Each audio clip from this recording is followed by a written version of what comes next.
Hello everyone. So since I began this channel, it's been almost a sort of yearly tradition where I'd make an update video on how my Japanese learning has been going. I've been doing that since I hit the 5-year mark in Immersion, and I made it up until last year when I hit 7 years. In those videos, I've pretty much already covered most of my journey, and I haven't really done much this past year. So I thought I'd talk a little bit about where my speaking is at.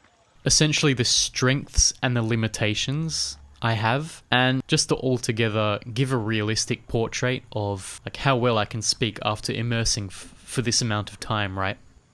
Now, keep in mind, although I've been immersing for 8 years, and I did a bit of study 2 years before that as well, the intensity varied quite a bit over the years. So there were some periods when I was doing it very intensely, and then there were others periods when I wasn't getting much input at all. So keep that in mind. But anyway, for my Japanese speaking ability, if I had to put a number on it and compare it with my fluency in English, which is my native language, I would probably put it around 50%. When I say that, I mean, if you take the aggregate of all the different parts that make up, what you'd call speaking skills, which is, how much vocab can you use, the accuracy or the richness of your expressions, the speed at which you talk, your ability to use humor, to change the sort of language you use depending on the situation, to enunciate, and to accurately express your thoughts. If you take the aggregate of all those different aspects, then I'd probably put it around a 50 to 60%.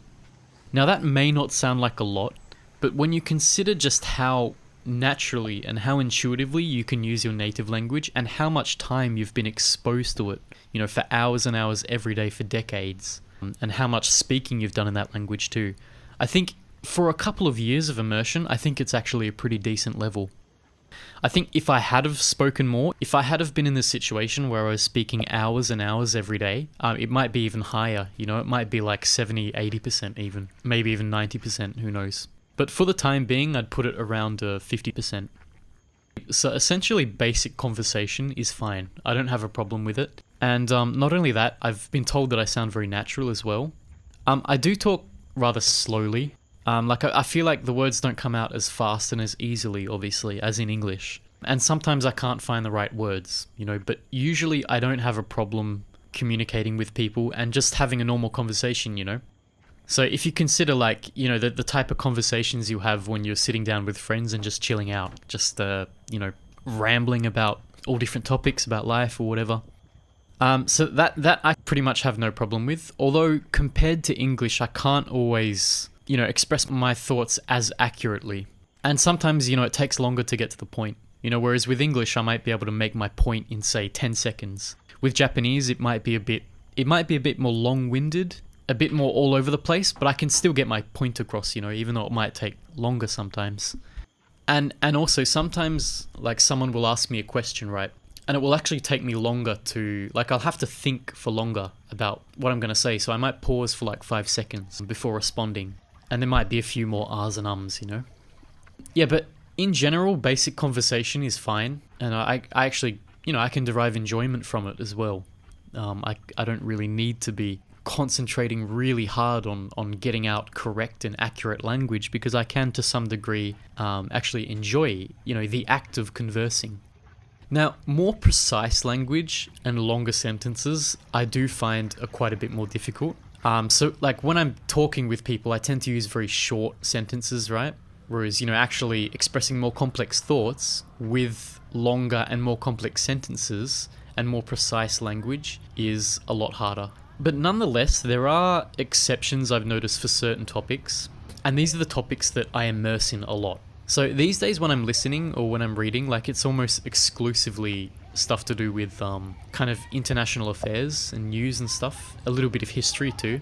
When I am talking about those topics, which is quite rare because most of the people I know aren't interested in those topics, but when I do, talk about those topics, I've actually surprised myself in the past. Just I'm using all these big words and sounding like a very smart, educated grown-up.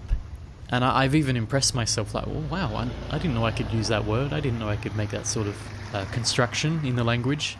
But you kind of realize, right, when you're being exposed to the same sort of topics and everything every day, the phrases they use or the words they use that are specific to that genre and that come up often, just because you're repeatedly exposed to them so much, they become sort of internalized, and then it becomes a lot easier when you actually talk to get it out. But besides that, for most topics, I can only really talk about very simple issues. And even when I am talking about the topics that I am quite familiar with, it still feels like a lot slower than English, right? I could talk a lot faster and a lot more fluently about those topics in English. Even though I can talk about them in Japanese, it just, takes a lot longer. And there are a lot more pauses in my speech. I have noticed too, because I don't have a lot of kind of real world experience, like the sort that you'd get, if you grew up and you're living with a family and, common domestic phrases and words, sometimes I'll actually have trouble with that, like describing certain everyday situations. Whereas some kind of more abstract, like thoughts and everything, comes a lot more easier to me, but maybe like describing a very specific situation or action can sometimes feel a bit harder.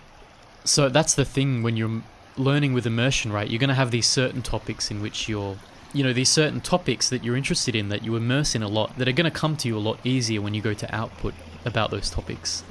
But then there might be sort of ordinary topics that, native children don't have any problem talking about, that you might struggle with. So it definitely can be kind of skewered to, certain areas of the language. So I've mentioned multiple times that I do have a lot of trouble just in how slowly I speak. So there are a lot of pauses and a lot of ums and ahs, while I'm thinking about what to say. Like in my other update videos, I usually record a little segment at the start and at the end, where I'll speak a bit in Japanese, just on the fly. And, every time I've gone to record those parts, I've kind of been humbled at just how hard it is to, just speak about a topic, just speak, just from my thoughts. And, I was thinking like, Jesus, is my Japanese really this bad? But then after that, right, shortly after that, the first time I tried to record a video in English in which I wasn't using a script, and then I kind of realized, well, it's the same in English as well, right? Especially when you don't have practice and you just try to talk about the topic, on the fly, it's really difficult. It takes a lot of practice. So I have kind of been thinking of the ability to speak recently as more of a meta skill. So I kind of think, especially with a second language, you're not always necessarily limited by the ability to speak that language as much as you are limited by the ability to speak in general.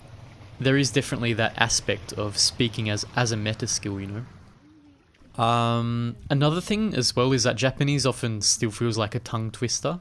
So it feels like I have a lot more trouble actually getting out the correct sound and enunciating it properly to make it sound, comprehensible. And it still does often feel like there's a sort of disconnect between my mind and my mouth. And obviously that the gap between that has been closing over the years. So, when you first go to output, it feels like you have an idea in your mind of how you want it to sound when it comes out. And at first, it's just awful. It's like you can't even get maybe 10%, right?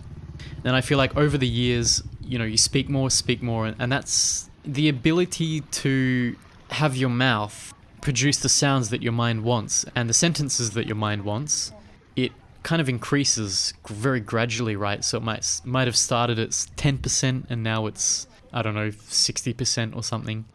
These are all arbitrary numbers, by the way. Don't take them seriously. Right, just to give you a general idea. Yeah, but it does feel like there's still a sort of disconnect that does exist between my mind and my mouth. Even though that gap has diminished significantly over the years. And that's probably something that will continue to go down further with more speaking practice, right? But I do generally feel like I need to put a lot more concentration in effort into enunciating the language just to make it sound clear. And a lot of, I feel like possibly a lot of other limitations that I have could be resolved by essentially doing with speaking what I did with listening and reading, which is just to spend hours and hours a day doing it. Because I feel like, through input you build up the potential to speak, but then you need sort of almost the same amount of time actual speaking just to realize that full potential. But realistically, like, I'm not in this situation where I would just, where I'm just living my life in Japanese.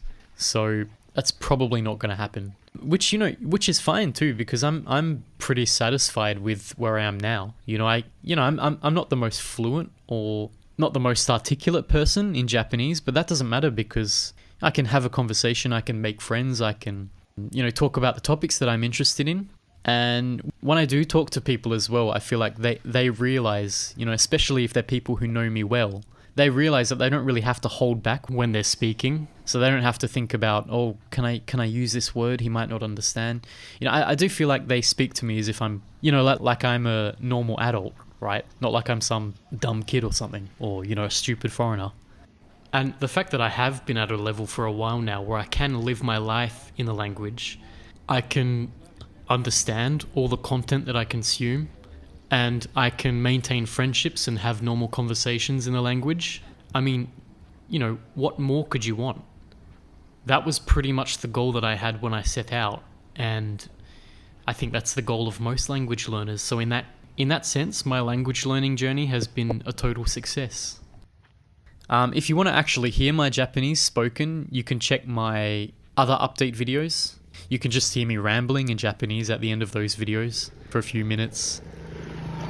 If you have any questions or, anything, opinions, just leave it down in the comments, and I read all the comments. I respond to some. I don't respond to all of them, but I definitely read them all. So yeah, so do that, please. And once again, thanks for watching.